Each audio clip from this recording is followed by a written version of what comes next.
welcome to the 17th and penultimate stage of the 2020 Vuelta. It was back into the mountains for the peloton before tomorrow's processional final stage through the streets of Madrid.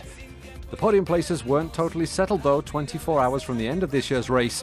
And with 6 climbs on the 178-kilometre stage, there could still be a surprise in store. With the testing Portillos de las Batoecas 50 kilometres from the line and especially the final uncategorised climb of the Alto de la Cobertilla, the Ineos Grenadier and EF Pro cycling teams had an opportunity to unsettle and maybe even unseat leader Primož Roglič. Strategies were already in evidence on the first climb of the day when a group of 34 riders broke clear.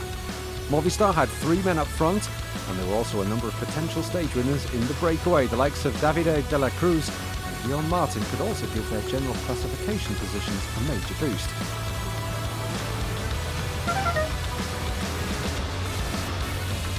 There was a case of 2 races in one. The first, the stage victory up for grabs among the breakaway, and the second, the favourites for the overall race win who might also get themselves in the mix for the stage win. At the top of the day's second climb, the Alto de San Miguel de Valero, the leaders had 3 minutes on the peloton, headed by Roglic's Jumbo-Visma team. Guillaume Martin had already wrapped up the King of the Mountains jersey, so no real contest for the day's points, but the French rider, second on stage 5, clearly had ambitions of going more better. 2 hours into the stage and the average speed was still up near 40 kilometres an hour.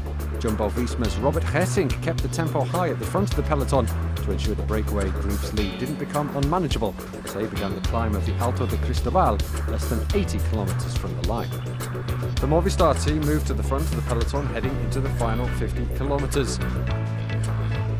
As expected, Marc Soler accelerated away 29 kilometres from the summit as the breakaway group started to splinter one by one. Eviti then bided this time as he waited for Soler to try and bring his Movistar teammate into the breakaway group. The peloton was now less than 2 minutes from the leaders. Soler eventually joined the front group 19 kilometres from the line before Gino Meder, Mark Donovan and Jon Izagirre launched an attack. They quickly built a lead of some 40 seconds on the breakaway group, enough to convince the peloton to not continue the chase, and that advantage was up to 3 minutes at the foot of the Alto de la Cobertilla. With the climb getting ever steeper, Izagirre tried twice to attack, but David Gaudu managed to reel him in before moving clear himself with 4 kilometres to go. Further down the road, Hugh Carthy attacked, but Richard Carapaz had the legs of the British rider, Ecuadorian all the way with just 3 kilometres remaining. Gaudu though was not for catching as the Palmer FDJ rider claimed his second stage win at this year's Vuelta. Meanwhile, Roglič was on the pressure. It's about how much time Richard Carapaz can take. What is the gap going to be? He crosses it at 2:34.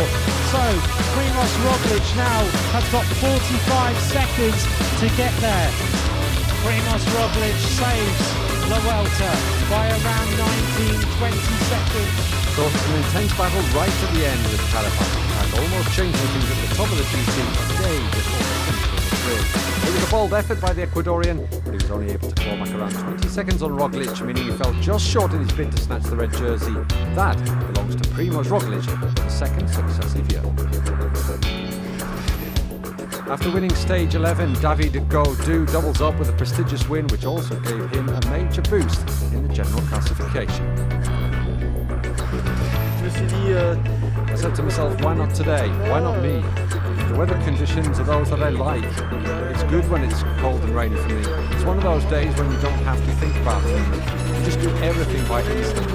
Days like this are simply accepted.